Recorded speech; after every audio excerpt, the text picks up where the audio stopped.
51번 문제는 상담 연구 방법 중에서 질적 패러다임입니다.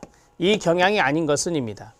아마 이 문제 푸는데 5초도 안 걸렸을 겁니다. 그 이유는 질적 연구의 철학적 기반이 실증주의가 아니라는 것을 아시니까요. 옳지 않죠.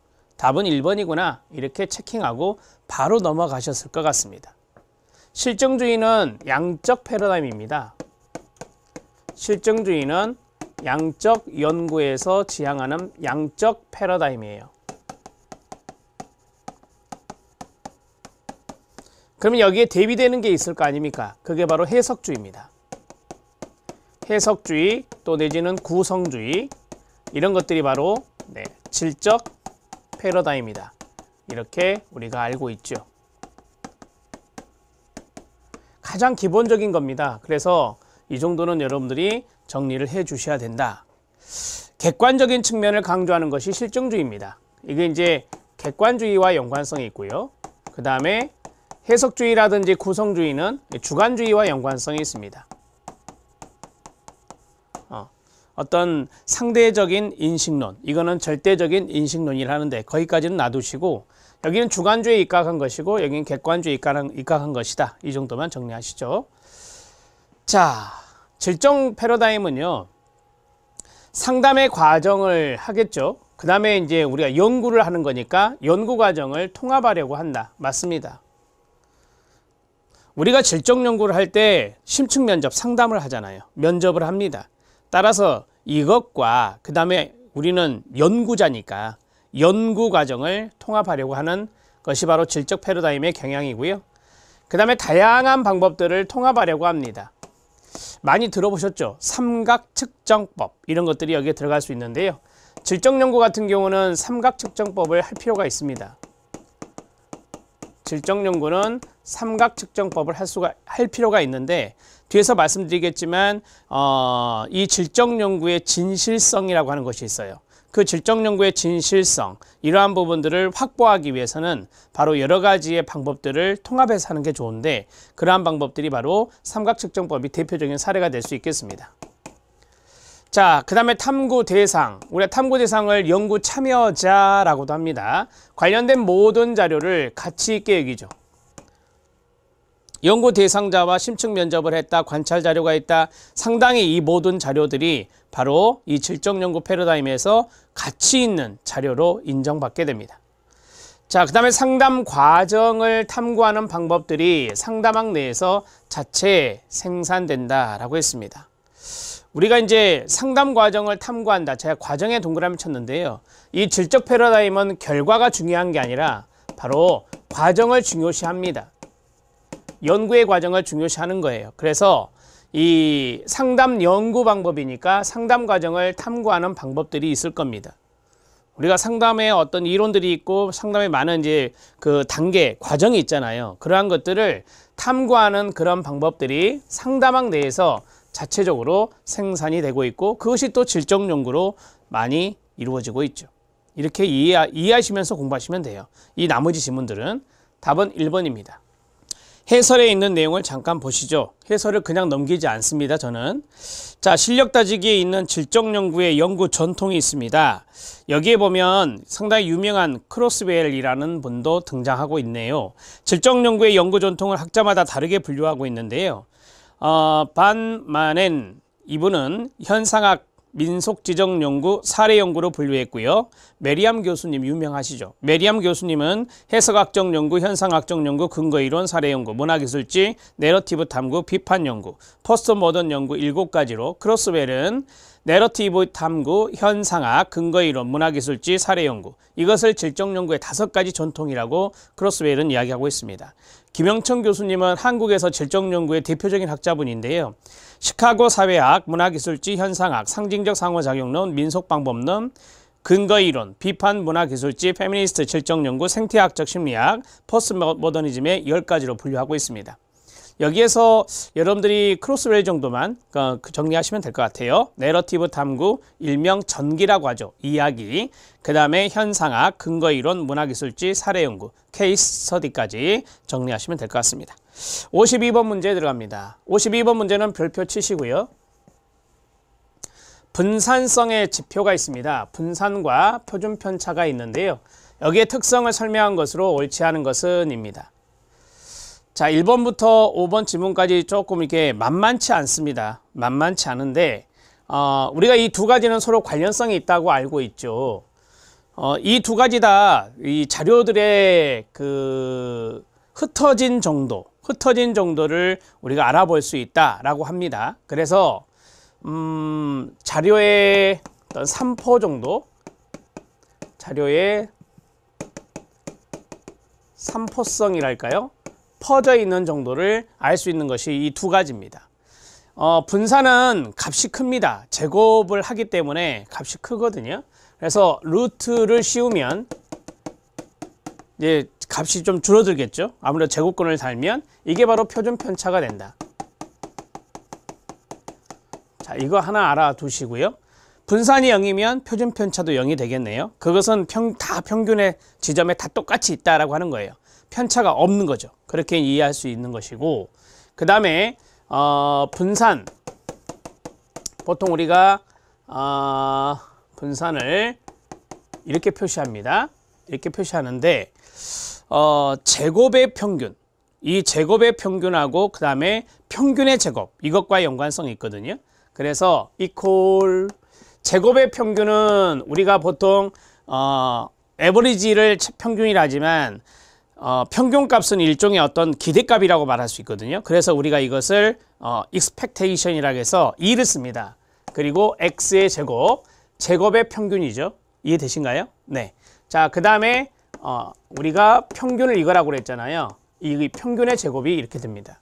이게 이제 분산의 공식이다, 이렇게 말씀드릴 수 있겠습니다.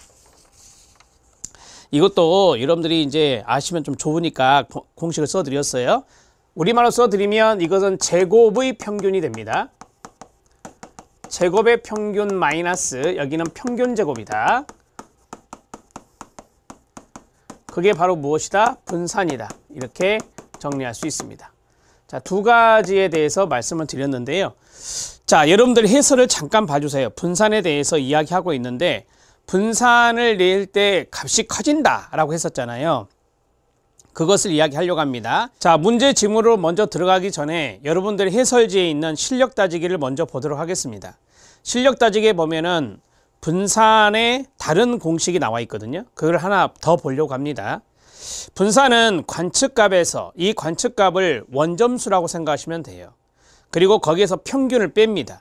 그리고 이것을 제곱을 하거든요. 그러면 만약에 원점수가 평균보다 크면은 플러스 값이 나오겠지만 만약에 원점수가 평균보다 작으면 음수가 나와요. 그래서 제곱하게 되면 양수가 되겠죠. 이것을 뺀 것을 제곱을 합니다. 다. 그러니까 50명이 있다. 그럼 50명의 원점수가 50개가 있을 거 아니에요. 거기에서 평균을 뺍니다. 50명의 평균을. 그래가지고 제곱을 해요. 자, 그것을 모두 더합니다. 그리고 전체 개수로 나누어서 구하는 게 또 분산입니다. 자, 분산도 이렇게 낼 수 있다라고 하는 겁니다. 자, 분산은 원점수라고 쓸게요. 관측값인데 원점수 마이너스 평균. 자, 이것을 제곱을 한다라고 했어요. 이것을 모두 더합니다. 이것을 모두 합산을 합니다. 사례수로 합산하면 되겠죠. 만약에 사례수가 아까 50명이다 하면 50명이 합산이 되는 거예요. 자, 그리고 이게 합산이 됐잖아요. 이것을 모두 합산을 하고 이게 이제 분자가 되는 거예요. 그리고 이제 사례수로 나누는 겁니다. 자, 이게 이제 분산이다 라고 할 수 있어요. 그럼 봐보세요. 이 모두 합산을 하는데 이 원점수가 평균과 다 똑같아요. 그럼 0-0이 되잖아요. 그러면 n분의 0이 되기 때문에 0이 됩니다. 그래서 원점수가 다 평균과 똑같다면은 우리가 이제 분산은 0, 작은 수가 되겠네요. 자, 그 다음에 즉 차이값의 제곱의 평균이다. 봐봐요. 차이값의 제곱의 평균이다. 평균은 사례수로 나누는 거잖아요. 관측값에서 평균을 뺀 값인 편차를 모두 더하면 0이 된다라고 했습니다. 그래서 제곱해서 더하는 것이다 라고 했는데요. 우리가 이제 다 제곱을 해갖고 더하는 것은 여기서 음수가 나오면 제곱하면 플러스가 되잖아요. 그래서 그러한 의미도 있고, 그 다음에 우리가 이제 평균하고 관측값하고 똑같다. 원점수가 똑같다. 그러면은 이게 0-0이 돼서 다 0이 된다라고 말씀드렸었고요. 그렇게 하면은 이제 0제곱도 0이니까 그렇게 해서 편차가 없는 것이 바로 0이고 분산이 없는 것이 0이기 때문에 0의 값을 도출해내기 위해서 제곱을 한 것이다 라고 보시면 됩니다.